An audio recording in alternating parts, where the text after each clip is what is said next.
Anyway, I'm not taking the top off, so you're going to have to deal with the glare with this one. This is the Ephebopus cyanognathus. It's coming out of this enclosure.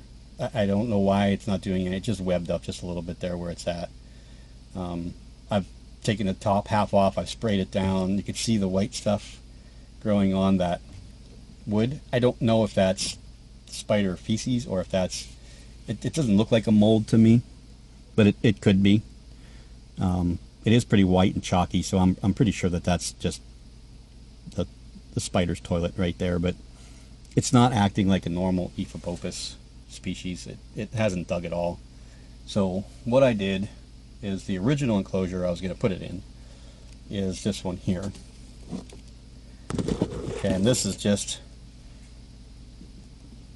instead of a 16 ounce, this is a 32 ounce deli cup. Okay, and it's filled 3/4 of the way with dirt, and it's got a couple pieces of wood in there. You can see nothing major. I'm going to throw a little bit of foliage in there, and I'm going to take some of that dirt out. I sprayed the living crap out of it to get some of that moisture down low. I'm going to insert a straw on the side, and it's going to go down to the vermiculite level down there, so that I can just use the straw. The straw will come all the way up to the top, and I'll kind of just like glue some moss to it or something to hide it. But I want to get this enclosure nice and humid, and I'm going to take a little bit of dirt out, and I'm going to mix some moss in with the dirt, and then put a little bit of moss on top of it, just like that beaked moss or sphagnum moss, and then put the spider in here. It's going to be a treat. I think I have a way to do it. I hope that it'll work out. What I'm going to do is take one of these, and I'm going to poke some holes in the top of the enclosure that it's in right now, enough to get a toothpick in it, or these things, the skewer sticks, and coax it into this, and then cover it up, put this into this enclosure here, uncover it, and then leave it, and then let it come out on its own. And when it does, I'll lose this. If it decides it wants to use this as a hide, I will just leave it in there. I've got to do something because it just doesn't seem like it's acting right to me. So that's my plan. It's just a matter of me now saying, okay, I'm just going to do it, but I'm not doing it today. Probably I want to get this enclosure set up the way I want it. I want it to sit for about 3 or 4 days. I want that moss to get soaked up, and I want the enclosure right before I put it in there. I'm not saying that what I did is wrong. It's just not acting right to me, and this gives me, you know, a little bit more space, so if it does web up on top, I can take the cover off with a little bit more ease. This one here, there's only about maybe an inch from the top of the substrate to the top of the enclosure, and it's just so stinking fast. I mean, I thought the pumpkin patch was fast, but this thing is just lightning. I mean, it's you just don't see it. It's just incredibly quick. You know, again, I haven't been keeping forever. At 11, 12 years, well, maybe 13 years now, but I only had one for 10 years. So, in the last 2.5 years or so, year and 3/4, 2 years, is when I've, amassed all the stuff that I have right now. So, I have dealt with some quick spiders. I've had a couple that have got out that were slow spiders. Maybe one video I'll talk about the Seriocosmus perte, the one that I bred, or we bred, mated. I'll tell you a story about that one, and just how quick a slow spider can actually be. Not that they're super slow, but it caught me off guard, and it was boom fast. It was that, and the Nandu chromatus out, and of course Chindi kind of went for a little walk, but I will tell you the stories about those in another video. Maybe we'll do a video on some of the dumb things that you do as a tarantula keeper, some of the common, stupid, easy mistakes that even I still do, and some of the most experienced keepers still do. Complacency is one of them. That's definitely something that is a big problem. When you get complacent and comfortable, it's when you make mistakes that you don't really want to make. You guys can look at a stick real quick. I'm going to get down, well, I'll just talk while I'm talking. I'm going to get down the Homeoema species blue. And we're going to try feeding this one a mealworm. This will be the first feeding attempt since it molted. This one's gotten very, very quick. It's gotten kind of skittish on me. And oh, it's so beautiful though. This is the one that's going to get an upgrade. You can see it goes right back to its normal little hiding spot here in the grass. This is why I bought that grass, because I think that this spider will like it. It's going to be straight down. So what I'm going to do is I'm going to turn him or her.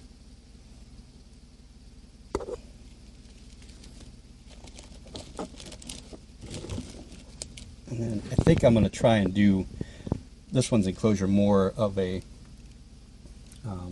planty theme, you know, with some more of these, a lot of these little plants and stuff.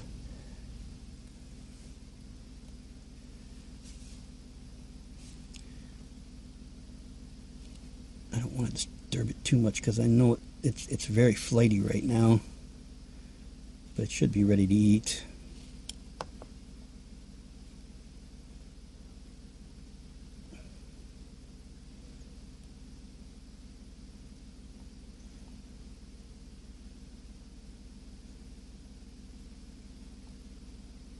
Got really leggy.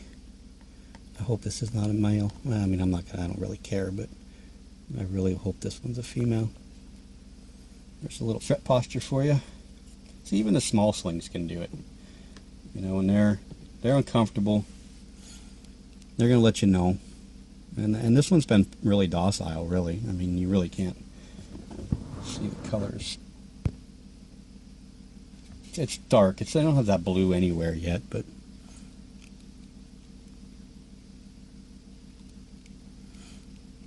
see how long it decides to hold that posture. But this is one of my favorite spiders. That's why it's going to get an upgrade, just because it's got a soft spot.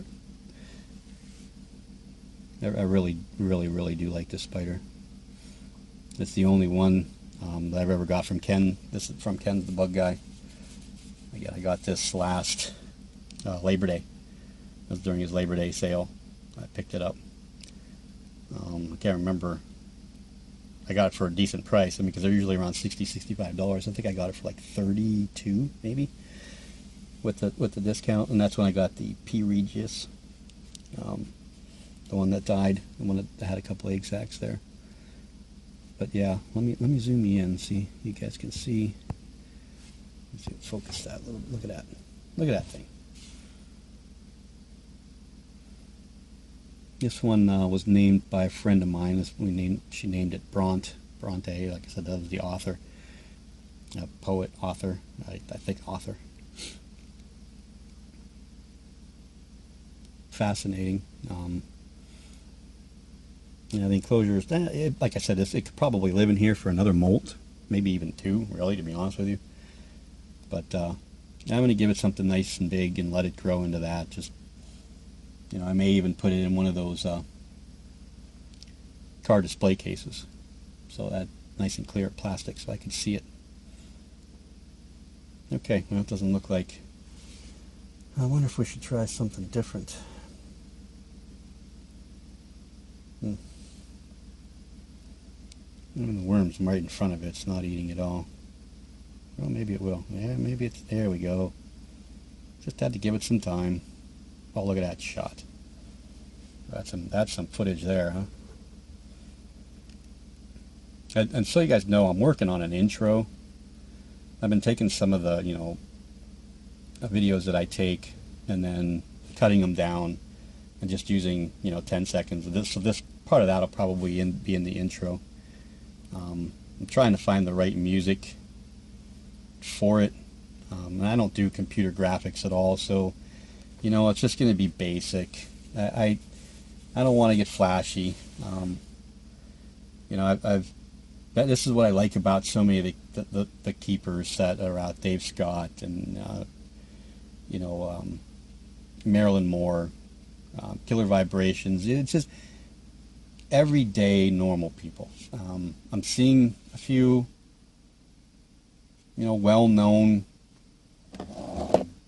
YouTubers that have started to commercialize their channel, and yeah, that's more power to them, but it seems to me like it takes away from the hobby a little bit, and it's more about flash and notoriety and being noticed and sponsorships. I don't know. Again, I'm not saying it's wrong. Everybody is different, and how they want to do their stuff is different, and I don't particularly care how people do their sites. I'm just an everyday working guy that enjoys watching everyday working people doing their stuff. I love watching Spider-Man's videos. He does things a little bit more uniquely than other people. You don't see big feeding videos from him. It's a lot of updates. It's a lot of unboxing. It's how he starts and stops and how he interacts with his viewers or subscribers. How he talks to people is he found a niche that really works for him, and he makes great quality videos. The Dark Den, again, he's another one. Does fascinating videos. He's really good at editing and speaking and the cameras and the lighting and everything like that, and do-it-yourself stuff. It's a lot of fascinating stuff. One of my favorites, and I'm gonna butcher this guy's name. He's from Malaysia. It's like HYARXAZ or ZAX or something like that. I'll have to look it up again. But he is just, it's so fun to watch him, because he gets, when the roaches take off on him, he gets frustrated and he's swearing, and it's funny, and it keeps you in. It really does. It keeps you in the video, and I hope that the stuff that I do is just a lot of me talking and a lot of you looking at a spider for 15 minutes or 10 minutes. It's not really my intention to make you stare at stuff and listen to me talk, but I know a lot of people that are watching my videos appreciate the videos that I'm doing, and I hope that I'm almost to that 100 subscriber goal. I think I'm at 94 right now. 6 more. Being in triple digits after only really doing it for 2 months would be a big thing. Looking forward to that 100th subscriber, and many more, of course, as the year goes on. I think as the year goes on, I'm gonna try some new things. I'm gonna film some videos with our actual video camera, which we don't use very often because we got a nice Canon EOS T2, I think is what we got. It was my dad's, and he got a different one, so we got that one. And my wife has filmed some stuff on that video-wise for my son and his baseball stuff. So I know that takes some really good videos, but I do want to get macro lenses for that camera.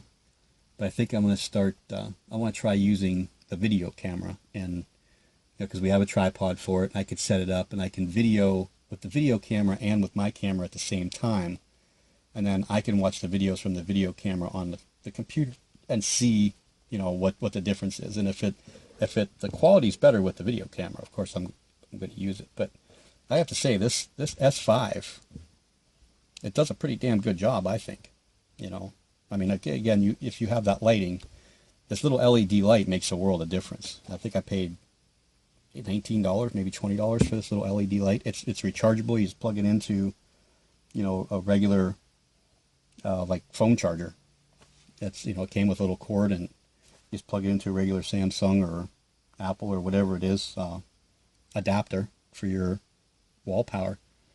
So yeah, it's I think that this camera does good. The only problem with it is I can't store all these videos, and then what I do is I video. I don't edit crap. I mean, I really don't. I don't edit anything. I upload all the videos into one, and then I upload that one video up to YouTube. Once it's up there, I'll go through the videos that I did. I'll take some certain clips that I like, cut them down, put them into a different folder to use as quick hit videos or intro video or an outro video or whatever it is I want to do.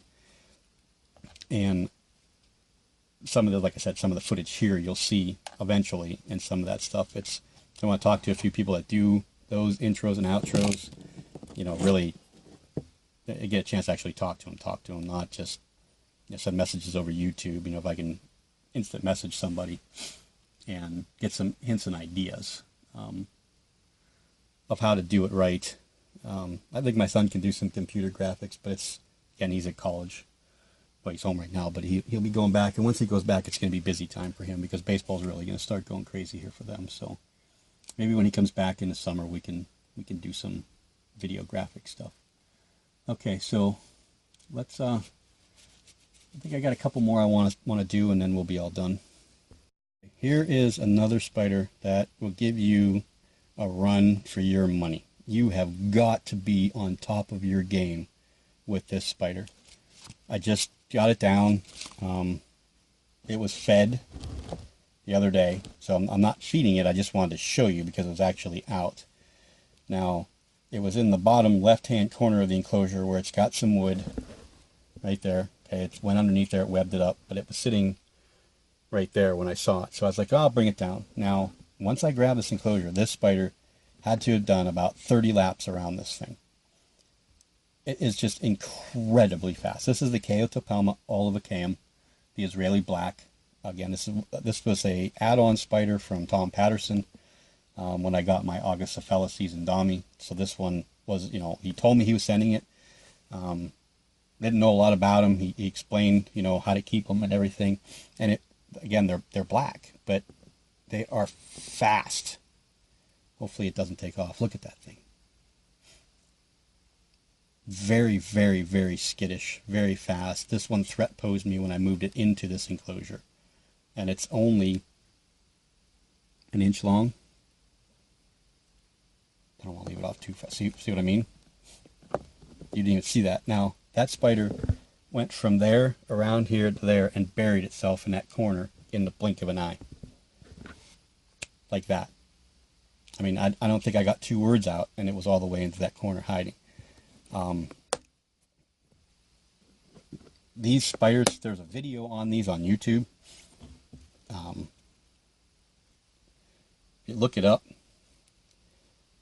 I'm not good at doing the whole linking thing, so you probably won't see too many links for me because I do all this stuff pretty much on the phone.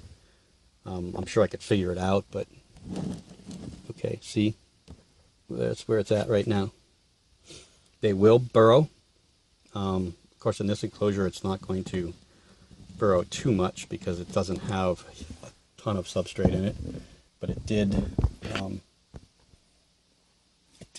burrow underneath the wood that I put there. Now, if you go on YouTube and look up Chaetopelma olivaceum, it's Chaetopelma,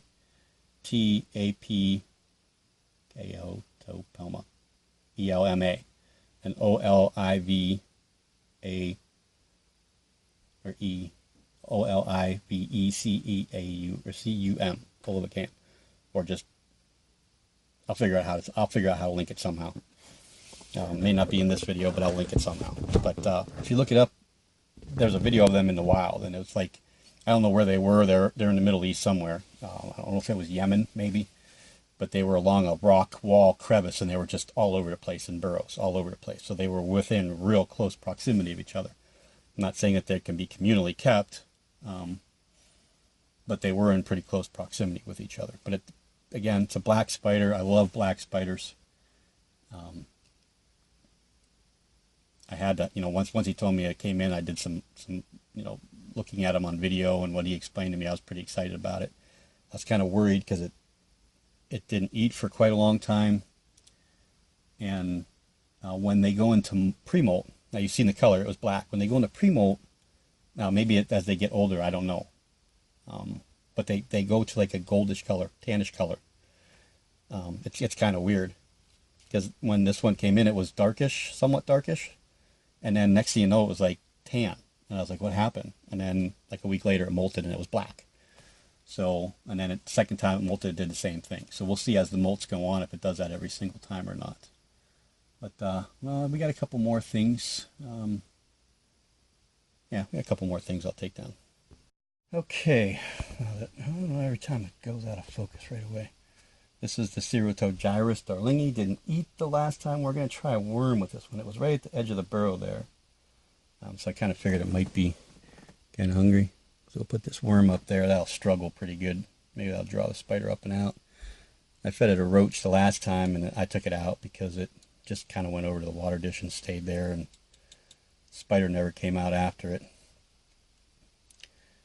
It was just, feet were out, right at the edge of that burrow right there. The feet were out. So to me, with fossorial species, that's a sign that they're probably ready and willing to eat, and they're standing there waiting for something to come by. Now, of course, when you bring the enclosure down and you pop the top off this one, I have another enclosure like this one at work. It's getting ready. I need to put the holes in it. I think I'm going to save that for the Hysterocratus gigas that comes in. It'll be about the same size as this one. Actually about an inch and a half. That'll probably be the first enclosure for a molt or two for that one, and then we'll recycle it for somebody else. But I kind of shied away. I tried to get out of the H. gigas, because of the size. The size is daunting to me, and thinking about what I have here, the 3 pulchripes, and the males don't get as big as the females, of course, but the pulchras, the Acanthoscuria geniculata, the Lasiodora parahybana. And I got the king baboon. There we go.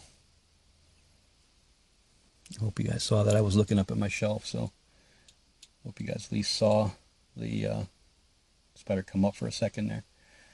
But I got some big spiders, or the potentially big spiders. The Pamphobedius platyoma. She's a female. She's going to be big.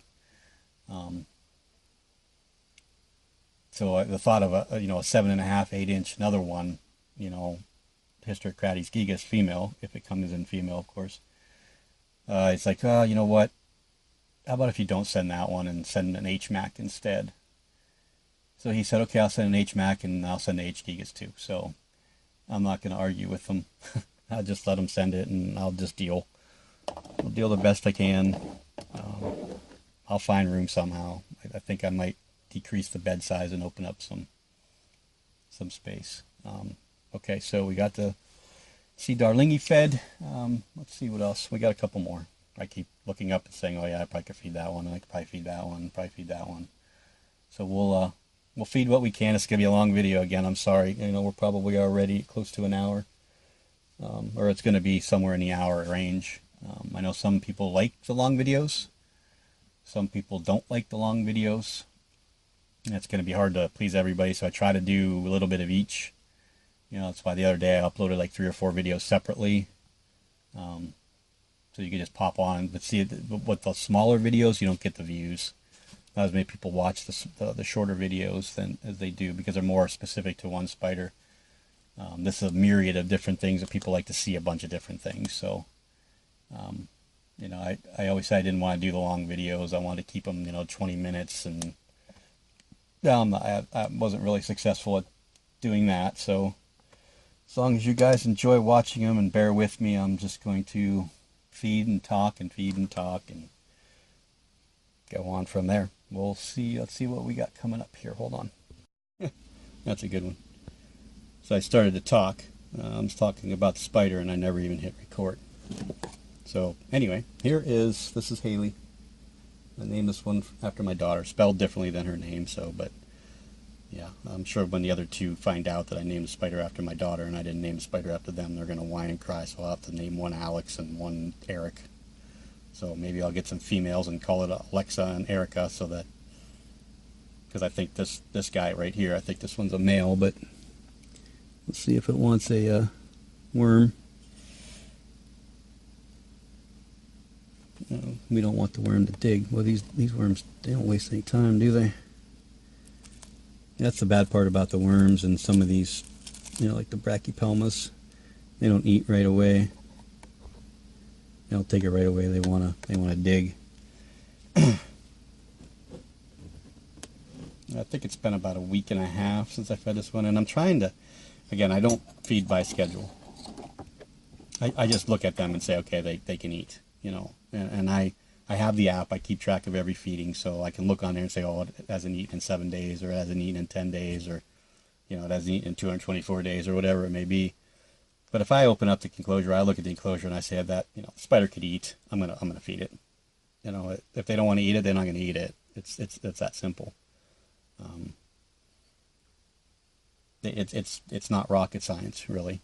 You know, it's if you can if you feel comfortable with the way your spider looks, then you know you do what you want. I don't recommend overfeeding. I don't like seeing, you know, grotesquely huge abdomens on spiders. You know, where they're dragging it and they can't even lift their body weight up off the ground. But if the carapace and the abdomen are relatively close to the same size, or you know, I go by like a 1.5 time rule. A lot of people just say 1 time rule.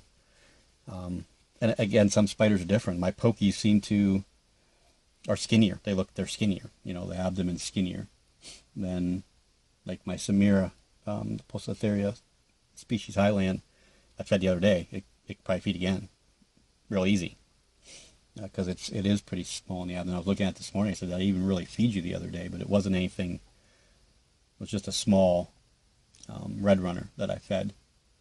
So I think if I fed it like a male dubia, or not a male dubia, a male red runner, or a big adult female red runner, it might put on a little bit of weight. But okay, so Haley's not moving, which is not abnormal because I think Haley's been in that spot there for quite a long time now. So we'll move on. Okay, this is Miko. Now we've seen Miko feed a couple times, but I don't think we've actually seen Miko all the way out. So we're going to try and get Miko out.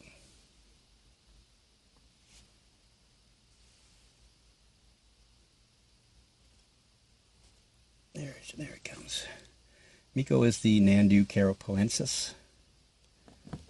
Oh, yeah, me and my over eagerness here.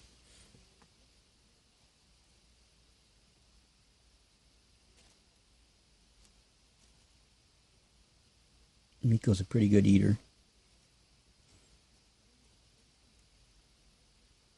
Come on, Miko. Molted once since I've had it. It's been quite a while, actually, since it's molted. I think it molted relatively quickly after I got it in, which was in the fall. So it's been months. So I'm kind of holding out hope that we have a female here, which I pretty much hold out hope for a female for all of them, but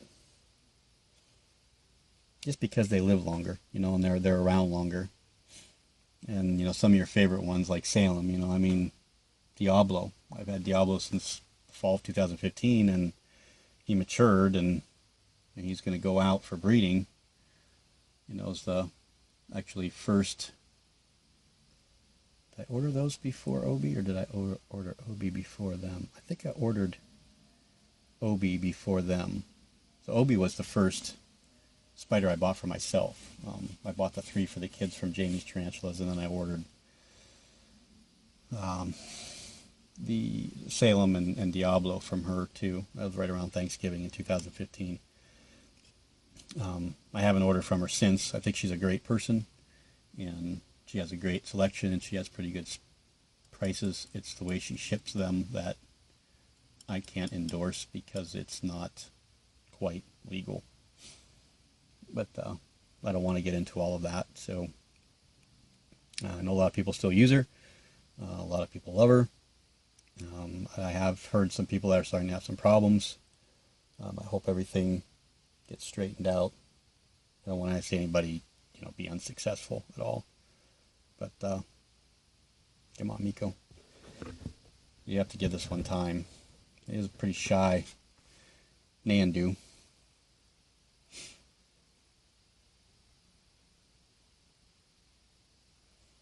There we go. There you go. Miko is a jack-in-the-box. Not quite as quick as some of the other ones, but it likes to eat in its burrow. So it'll come out and get it and bring it back in. Common name, Brazilian red, I believe.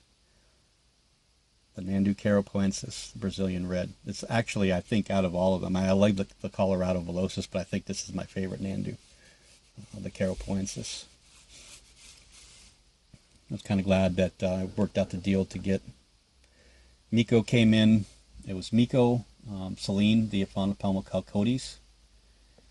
I also got in a male, it's a 4-inch male Salmopaeus cambridgei that matured about 3 or 4 weeks after it came in. Went from 4 inches to damn near 7 in one molt. I could not believe the growth. I gave that to a friend here that she just loves cambridgei, so she wanted to take care of it. I tried to find someone to breed him, send him out to breed, but most of the people I knew already had males, so I let her take him. And also Lakini, which is the female Salmopaeus pulcher. Those all came in a deal. I sent a immature male Brachypelma albopilosum, Acanthoscuria geniculata sling, and a Aphonopelma hense sling for those to a friend in Washington. I'm pretty sure she lives in Washington. That was back in fall. But yeah, I was pretty excited to get Miko. I'll be excited to watch this one grow. This one's also one that's gonna, when it molts, after it molts in this enclosure, it will move out. Okay, we'll move on. All right, this is another one of my favorite spiders. It's also one of my favorite species, and not necessarily genus, but this is the Acanthoscuria geniculata. This is Indiana. This is the biggest of the 3 that I have. It's been on and off, in and out. This one's the one that doesn't eat like a normal agen. It's not a vacuum cleaner. It's not a massive hitter. Been hit or miss with this spider for quite a long time, especially since this last molt. And even the molt before that, it wasn't a particularly great eater, which I don't really mind. The growth has been okay. It's not growing fast, which is fine. I like that. It's not growing super slow, but my other 2 agens eat way better than this one does, and they're a quarter of this one's size. This Indiana is probably 1.5 inches, maybe a tad bit bigger. I just kind of gauge. I don't really put the measuring tape up to most of them. It's kind of hard with these smaller ones to do, of course, but I did measure the Rufulatas exactly 5 7/8 of an inch. Probably could stretch the 6 inch of it if it was just a tad bit more straight, but I dropped the worm inside. I said this one's definitely been hit or miss. Never kicked a hair, never threat posed. This one's kind of a flight spider, which is not indicative of Acanthoscuria geniculatas. For those of you that have them, especially juveniles to adults, they pretty much stand their ground. They don't back down. They defend their area. It's one of the spiders that you put water in, and it's attacking the water as it's coming in because they're such a food impulse spider.